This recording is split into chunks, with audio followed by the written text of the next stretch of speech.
अस्सलामुअलैकुम। कभी कभी हालात और लोग अचानक हमारी सोच और तवक्को के बिल्कुल बरअक्स हो जाते हैं। कुछ यूं कि हमें ना समझने का मौका मिलता है, ना सोचने का वक्त हाथ आता है और हमारी हमदर्दी और नेक दिली हमारे ही गले पड़ जाती है, क्योंकि अक्सर लोग वैसे बिल्कुल नहीं होते जैसे नजर आते हैं। और हमारे साथ भी कुछ ऐसा ही हुआ। मैं चाची के पास रहता था क्योंकि वो अकेली औरत थी और जब इनके पास आता था तो मैं बिल्कुल ठीक ठाक और सेहतमंद था। मगर हमारी हमदर्दी ने मुझे वो दिन दिखाए कि मैं किसी काबिल ही नहीं रहा था। चाची ने मेरे साथ जो कुछ किया वो मैं सोच कर भी कांप उठता हूँ कि कोई इंसान इतना बेशर्म कैसे हो सकता है। चाची के पास रहते हुए मुझे कुछ ही अरसा हुआ था कि अचानक मेरी सेहत तेजी से गिरने लगी थी और मैं पिछले कुछ दिनों से ही बहुत अजीब और नाकाबिल बयान कैफियत में मुब्तला था। आज भी ऐसे ही जब मैं सुबह उठा तो मुझे कुछ नकाहत सी महसूस हो रही थी और मेरी टांगों में शदीद दर्द था जो मेरी समझ से बाहर था कि आखिर मेरे साथ मसला क्या हो रहा था। वैसे तो मैं बिल्कुल ठीक था और मुझे कोई चोट भी नहीं लगी थी। बस इतना पता था कि जब से चाची के पास रहने आया हूँ तब से मुझे टांगों का दर्द और नकाहत शुरू हो गई थी। मैं हिम्मत करके उठा और हाथ मुंह धोकर बाहर सहन में निकल आया। चाची घर की सफाइयां कर रही थी। मुझे देखकर मुस्कुराई और पास आकर मेरा माथा चूमा और बोली, उठ गया मेरा शहजादा, और पास पड़ी चारपाई का इशारा किया और बोली, यहाँ बैठो, मैं अभी तुम्हारे लिए नाश्ता लेकर आती हूँ। चाची का अंदाज और रवैया बिल्कुल मेरी माँ जैसा था। वो मुझसे माँ की तरह ही मोहब्बत करती। मैं इनकी हिदायत पर चारपाई पर बैठ गया और वो नाश्ता बनाने चल दी थी। इनको मुस्कुराता देखकर मैं पुरसुकून हो गया था कि शुक्र है अल्लाह का, वो अब जिंदगी की तरफ आ रही थी और मुस्कुराना और बोलना भी शुरू कर दिया था। और ये सब मेरी माँ के आला ज़रफ़ होने का नतीजा था कि अब वो मेरे आने से पहले की तरह हो गई थी। वरना तो कुछ अरसा पहले होने वाली जवान बेटे की अचानक और हादसाती मौत ने इनको नीम पागल कर दिया था। मेरे चचाजाद भाई का कुछ माह पहले अचानक इंतकाल हुआ था। इसे ना कोई बीमारी थी ना तकलीफ, मगर जाहिर है मौत के लिए ज़रूरी तो नहीं कोई मसला हो, जिसका जब वक्त आता है वो अल्लाह के पास लौट जाता है। लेकिन हम इंसान हैं, कमज़ोर ईमान वाले हैं, हमसे ना तो सब्र होता है ना ये समझ पाते हैं कि हम अल्लाह की अमानत हैं और हम सब ने अल्लाह के पास लौट कर जाना है। मेरी चाची भी अपने बेटे की मौत पर पागल हो उठी थी और बुरी तरह चीख चीख कर अपने बेटे के लिए रोई थी। वो मेरी चाची का इकलौता बेटा था और चाची अपने बेटे पर हजार जान से फिदा थी। चाची की जिंदगी बेटे से शुरू होकर बेटे पर ही ख़त्म थी। मेरे चचा की वफात बहुत अरसा पहले हो गई थी और वो अपने पीछे बहुत जायदाद छोड़ गए थे, इसलिए चाची को पैसे की कोई कमी नहीं थी और इनके पास अब शोहर के बाद बेटा ही बच गया था जो इनकी ख्वाहिशात का इकलौता महवर था। उन्होंने अपने बेटे को बहुत लाड से पाला था और इसे जिंदगी की हर आसाइश दी थी। इसकी कोई ऐसी ख्वाहिश ना थी जो चाची ने पूरी ना की हो। चाची का बेटा यानी मेरा कज़न बहुत ऐश से रहता था। हमारी निस्बत इसकी ज़िंदगी बहुत अमीराना थी, मगर इसके बावजूद इसमें नखरा बिल्कुल नहीं था। वो बहुत हंसमुख और मिलनसार इंसान था। इसने अपने लाडले और अमीर होने का कभी नाजायज़ इस्तेमाल नहीं किया था और सच तो ये था कि इसकी मौत का हमें भी बहुत सदमा पहुंचा था। वो इन लोगों में से था जो मरते हैं तो सबके लबों पर इनके लिए सिर्फ अफसोस और तारीफ होती है। ऐसा नहीं था कि वो मरकर अहनी कदर करवा गया था। वो जब जिंदा था तो तब भी पूरा ख़ानदान और पर जाने वाले इसकी बहुत तारीफ करते थे, जिस पर चाची का सर फख्र से बुलंद हो जाता था। और जब वो मरा तो सबको ही बहुत अफसोस हुआ था। तब मेरी अम्मी से चाची की पागलों जैसी हालत देखी नहीं गई और उन्होंने अपने दूसरे नंबर वाले बेटे यानी मुझे चाची को सौंप दिया था ताकि चाची का दिल बहल जाएगा और चाची को थोड़ा सब्र भी आ जाएगा। इस तरह मैं मुकम्मल तौर पर चाची के साथ रहने लगा था। चाची भी शुरू में तो मुझे घूरती रहती और साफ महसूस होता था जैसे बामुश्किल बर्दाश्त कर रही हो, मगर फिर हर वक्त मुझे देख देख कर वो आहिस्ता आहिस्ता संभलने लगी थी और मेरा ख्याल रखने लगी थी। मुझे अपने बेटे का सामान और कमरा भी दे दिया और ख़ुद मेरे पास सोने लगी। मैं समझता था वो अपना बेटा खोने के बाद अब खौफ का शिकार हो गई है, इसलिए आधी रात को अक्सर मेरी आंख खुलती तो चाची मुझे जागी हुई मिलती थी, मगर मुझे जागता देखकर वो सोती बिन जाती थी। कुछ दिन मज़ीद गुजरे तो मेरी नींद ऐसी गहरी होने लगी कि रात का सोया मैं सुबह ही उठता था और दिन ब दिन जब मैं सुबह उठता मेरी टांगें अजीब बेजान सी हो रही होती थी। शुरू में इस कैफियत को मैंने थकन समझ लिया, हालांकि मैं कोई मशक्क़त तलब काम नहीं करता था, मगर मैं जो थोड़ा बहुत घर में बाहर निकलकर दोस्तों के साथ घूम फिर लेता था वो छोड़ दिया और सारा दिन घर पर पड़ा रहता मगर मेरी हालत संभलने की बजाय वही की वही थी, बल्कि अब तो बढ़ने लगी थी और अब तो मेरा जिस्म भी थोड़ा थोड़ा दर्द करने लगा था। मैं परेशान रहने लगा। चाची को भी बताया, मुफर वो थकन होगी और आराम कर लो, क्या कर टाल देती। तंग आकर मैंने अपने घर वालों को बताया तो वो लोग मुझे डॉक्टर के पास ले गए। डॉक्टर ने मेरा मुआयना किया तो चीख पड़ा, क्योंकि चाची रोजाना, मेरा नाम सागब है, मेरी उम्र 17 वर्ष है और मैं एक अच्छे खाते पीते घराने में पैदा हुआ था। हम 5 बहन भाई थे। मेरे वालिद का अपना कपड़ों का कारोबार था, जिसकी आमदन से हमारा गुजर बसर बहुत अच्छे से हो रहा था। मेरे अब्बा लोग सिर्फ 2 ही भाई थे। चचा की निस्बत अब्बा का कारोबार छोटा था और बच्चे भी ज्यादा थे, मगर अब्बा ने फिर भी हमें बहुत अच्छा खिलाया पिलाया था और अच्छे इदारों में पढ़ा भी रहे थे। जबकि चचा का सिर्फ एक इकलौता बेटा था। चचा की वफात कुछ ही अरसा पहले हो चुकी थी और चची ने अपने बेटे को बहुत मोहब्बत से पाला था। बाप की कमी तो औलाद को रहती ही है, मगर चची ने कोशिश की थी कि मेरा कज़न बाप की कमी को ज़्यादा महसूस ना करे। वो मेरे कज़न के मुंह से कोई भी फरमाइश सुनती तो ज़रूर पूरी कर देती। मगर हमारी ज़िंदगी अलग थी।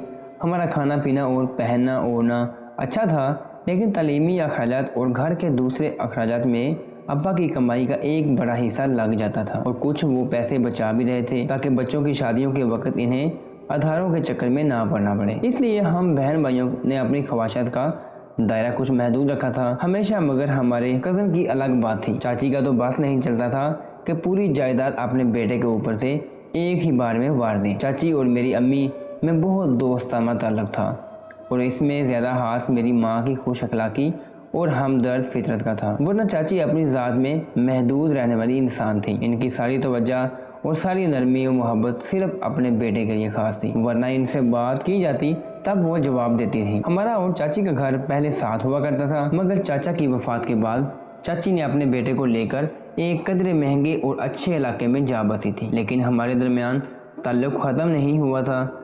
हम अक्सर औकात चाची के घर चले जाया करते थे और मेरा कज़न भी अक्सर और बेशतर हमारे घर चला आता था। वो बहुत मुअद्दब और सुलझा हुआ लड़का था, जिसने अपने बाप की वफात के बाद अब्बा को ही अपना बाप समझ लिया था और अपना हर मसला अब्बा से पूछता और बताता था। हमारी माँ को भी वो माँ का दर्जा देता था और हम बहन भाइयों से भी इसका वही बहन भाइयों वाला रिश्ता ही था। क़यामत हाँ पर तब टूटी जब एक रोज अचानक ही सुबह सुबह इस कज़न के मर जाने की इत्तला मिली। हम सबको ही दिली सदमा पहुंचा था और सब के सब दंग रह गए थे, क्योंकि वो एक रोज पहले ही हम सब से मिलकर गया था और बिल्कुल ठीक ठाक था और हंसता बोलता हुआ था। फिर सुबह सुबह ऐसा इसने क्या देखा हुआ था और इसके साथ क्या हुआ। इंसानी फितरत का तकाजा है कि हम जब किसी की मौत का सुनते हैं तो वजह तलाश करने लगते हैं। हमें लगता है कि फलां बंदा अगर मरा है तो ज़रूर कोई वजह होगी, हालांकि मौत के लिए वजह का होना ज़रूरी नहीं होता। हम भी अपने कज़न की मौत पर हक तक से रोते थे। चाची के घर पहुंच गए। सामने हमारा घर अब्दी नींद सो रहा था और ये मंजर हमारे लिए इतना अजियतनाक था कि दिल फटने वाले हो रहे थे। ऐसा पहली बार हुआ था जब हम वहां पहुंचे थे और हमारा कज़न दरवाजे से ही हमें लेने नहीं आया था, बल्कि हमें इस तक जाना पड़ा था। चाची की चीखें पूरे घर में गूंज रही थी, जिसकी वजह से सब ही गमज़दा से इन्हें देख रहे थे। बेशक चाची का सदमा हम सब से बड़ा था। हम सब भी रो रहे थे। चाची के पास पहुंचे और अपने कज़न की मौत की वजह दरियाफ्त करने लगे। तब चाची ने बताया कि रात को अच्छा भला था, खाना पीना भी चाची के साथ खाया और फिर बोला कि मेरी तबीयत कुछ बोझल है, मैं आराम करना चाहता हूँ। चाची ने इसे फौरी सोने की और आराम करने की हिदायत दे दी और इसके कमरे में भेज दिया। मगर सुबह जब यूनिवर्सिटी जाने के लिए चाची इसे दिखाने इसके कमरे में पहुंची तो वो मरा हुआ था। इसकी इस अचानक मौत ने सबको ही चौंका दिया था। चाची के लिए ये बहुत बड़ा सदमा था। वो तकरीबन पागल ही हो गई थी और जोर जोर से चीख कर इसे पुकार रही थी। जब हमारे कज़न का जनाजा उठा तो चाची बेहोश होकर गिर पड़ी थी। हमारी अम्मी उदास सी चाची को संभाल रही थी। इर्द गिर्द लोग चाची के लिए अफसोस कर रहे थे कि इतनी ज़मीन जायदाद और चाचा का चलता कारोबार किसके हवाले करेंगी, क्योंकि शोहर पहले मर गया था और जवान बेटा जो इकलौता सहारा था अब वो भी मर गया। मेरी अम्मी को लोगों की इस परेशानी पर अफसोस हुआ। ऐसे मौका पर जब एक माँ बिना जवान बेटा खो चुकी हो, इसे भला ज़मीन जायदाद से क्या मतलब हो सकता था। इसकी तो कुल कायनात और सारी जायदाद ही इसकी औलाद थी और वही इसके हाथ से जा चुकी थी।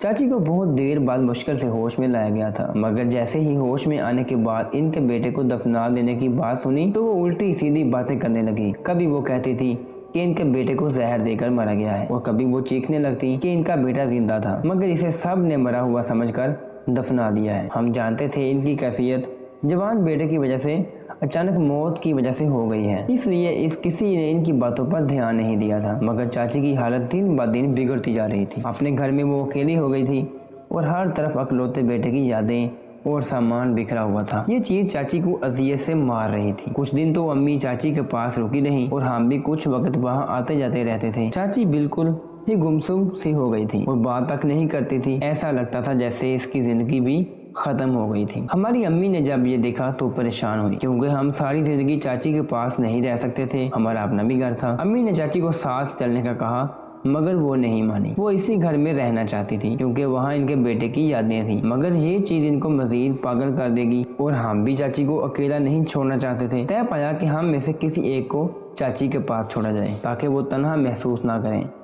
और इनका ख्याल भी रखा जाए। मेरी बहन को अकेला नहीं छोड़ा जा सकता था और बड़ा भाई चाची के पास रहने को तैयार था, इसलिए घर वालों ने मुझे ही चाची के हवाले कर दिया और मुझे बहुत सी हिदायत देकर चले गए। शुरू में चाची का रवैया वैसे का वैसा ही था, नीम पागलों जैसा, और बैठे बैठे वो बड़बड़ाने लगती थी। मैं सामने होता तो मुझे बहुत बुरी तरह घूरती थी। यकीनन इनके बेटे की जगह मेरा वजूद इन्हें गवारा नहीं था। मैं चाची के रवैये से परेशान होता था मगर सब्र से रहता रहा। मुझे इनकी परवाह भी थी। जब मैं साबित कदम रहा और चाची के रवैये के बावजूद इनका दिल बहलाने की कोशिश करता रहा तो चाची भी कुछ कुछ बदलने लगी।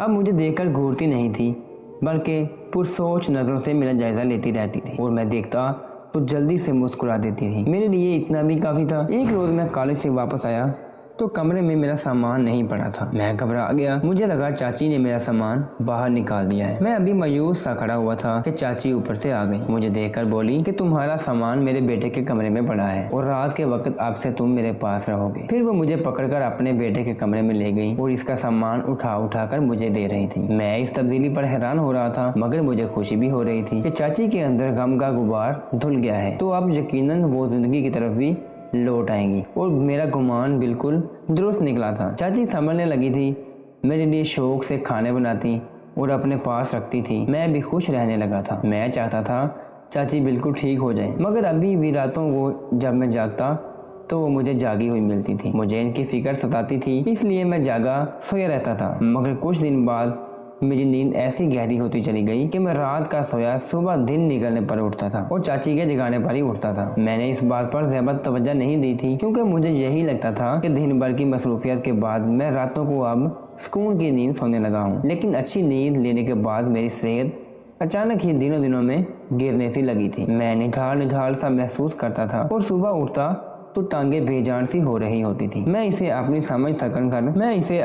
थकन समझकर नजरअंदाज करता रहा और अपनी तरफ से आराम करता रहा मगर मुझे अफाका नहीं हुआ था और अब तो मेरे चेहरे की रौनक भी मांद पड़ती जा रही थी। हालांकि चाची मुझे अच्छा खाना पीना दे रही थी और मैं बिना कोई आराम किए मजे से बैठा रहता था। बल्कि सच तो ये था कि चाची के पास मेरी जिंदगी अपने घर की निस्बत बहुत ज्यादा अच्छी थी। इसके बावजूद मेरी सेहत गिरती जा रही थी। मैंने एक दिन परेशानी से चाची को बताया कि मुझे अजीब सा महसूस हो रहा है और मुझे अपना आप निढाल लगने लगा है। मेरी बात पर चाची ने गौर से मुझे देखा और फिर नफी में सर हिलाया और बोली कि ऐसा कुछ नहीं है, तुम्हें सिर्फ वहम हो रहा है। तुम दोस्तों के पास चले जाते हो तो खेलने कूदने में थकन हो जाती होगी, आराम करो तो ठीक हो जाएगा। मैं चाची की बातचीत पर चुप होकर रह गया। हालांकि मैं कोई बच्चा नहीं था कि भागना दौड़ता करता, लेकिन मैंने चाची की बात से इत्तेफाक किया और आराम करने लगा। मैंने दोस्तों के साथ बाहर जाना भी छोड़ दिया। जो थोड़ा बहुत सौदा सलफ लेने जाता था वो भी चाची ने अपने सर ले लिया। मुझे शर्मिंदगी से महसूस हो रही थी कि मैं चाची का ख्याल रखने की बजाय इन पर बोझ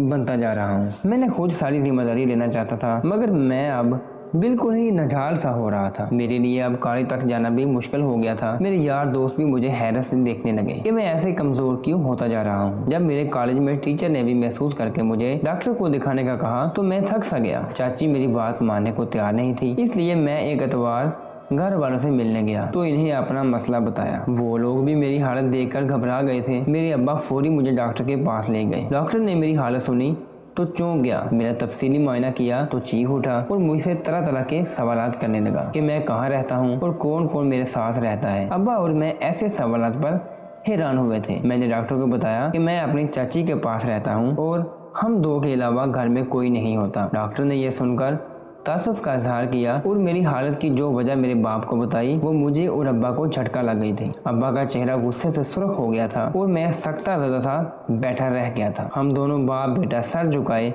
घर पहुंचे तो घर वाले तफसील से सवाल करने लगे। मेरे अब्बा शदीद गुस्से में था और चाची पर गुस्से होने लगा कि ये औरत नफ्सियाती मरीज और नहायत बेशर्म है। अब्बा तो ये भी भूल गए कि चाची ने अपना बेटा भी खुद मारा होगा। अम्मा हैरत ज़्यादा रह गई थी। अब्बा को समझाने की कोशिश की कि वो अपनी भाभी को ऐसा ना कहें तो अब्बा भड़क उठे और मेरी माँ से लड़ने लगे कि हमारी औलाद फालतू नहीं है जो तुम इस औरत का दिल बहलाने के लिए इसे दे आई। तुम्हें अंदाज़ा भी है कि वो हमारे बेटे के साथ क्या कर रही है। अब्बा की बात पर मेरी अम्मी ठटक गई। मुझे देखा तो मैं अफसुर्दा सा सर झुकाए बैठा था। मुझे दुख हो रहा था कि मैं इस औरत को माँ समझता रहा और वो मेरे साथ क्या करती रही। मेरे कानों में अभी तक डॉक्टर की बात गूंज रही थी। डॉक्टर ने बताया और अब्बा से बताया कि मुझे स्लो पॉइजन दिया जा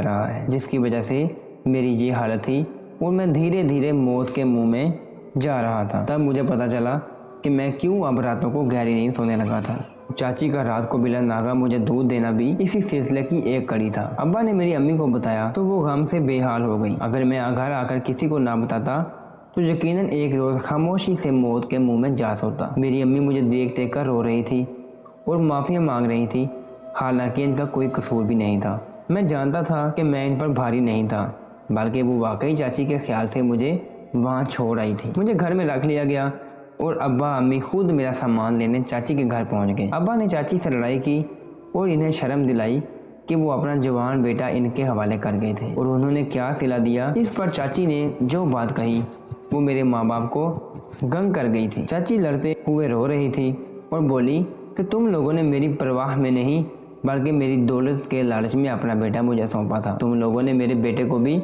ऐसे ही अपने हाथ में कर लिया था ताकि किसी तरह दौलत हथिया सको। वो बहुत कुछ बोलती चली गई। तब हमें पता कि हमारा कजन मेरी एक बहन से शादी करना चाहता था। इसने चाची से ये बात की तो चाची को लगा कि हमने इनकी दौलत के लिए इनके आप बेटे को अपने हाथ में किया है, तो वो ऐसा नहीं चाहती थी। उन्होंने बेटे को साफ इनकार कर दिया तो मेरा कजन खामोश हो गया। इसने अपनी माँ से जिद नहीं की, ताहम में से कोई बात की थी। इस रोज भी वो हमारे घर से होकर गया था।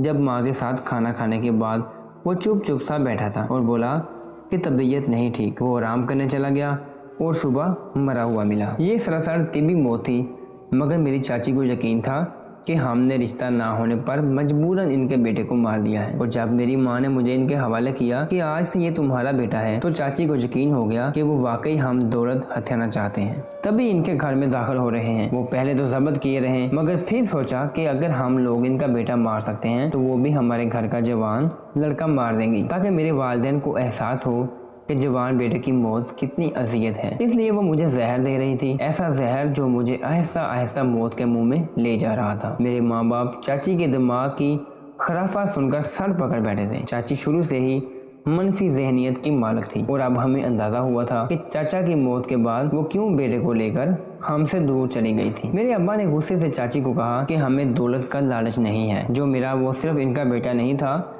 बल्कि अब्बा के भी छोटे भाई की अकलौती निशानी थी। अब्बा ने कहा कि हम लानत बेचते हैं ऐसी दौलत पर जिसके लिए किसी मासूम की जान लेनी पड़े। अब्बा और अम्मी मेरा सामान लेकर घर लौट आए और चाची को अकेला छोड़ आए थे। पूरा घर मेरे इर्द गिर्द घूम रहा था और मेरा ख्याल रख रहा था। सबको मेरी मौत का खौफ था। मेरी सेहत का खास ख्याल रखा जाने लगा और डॉक्टर की हिदायत पर मुझे अच्छी खुराक दी जाने लगी। मैं तेजी से बेहतर होने लगा था। मुझे अब भी चाची का ख्याल आता था। मुझे इनका वो छुप छुप कर मुझे नम आंखों से देखना याद आता तो मैं बेजान हो जाता था। मैं इन्हें माँ समझता था और साथ रहने से अनसियत भी हो गई थी। मैं जैसे ही ठीक हुआ चाची के पास पहुंच गया। चाची मुझे देखकर नजरें झुका गई थी। वो बहुत कमज़ोर और लागर हो रही थी। मैंने इनके हाथ थामकर इन्हें अपने साथ चलने का कहा। साथ ही चाची से कह दिया कि वो अपना पैसा गरीबों को दे दिया करें जो बेघर हैं। इनको घर बनवा दें और सारी जायदाद इसी काम में लगा दें ताकि इनके बेटे की रूह को सुकून मिल जाए, क्योंकि हमें इनकी दौलत नहीं चाहिए।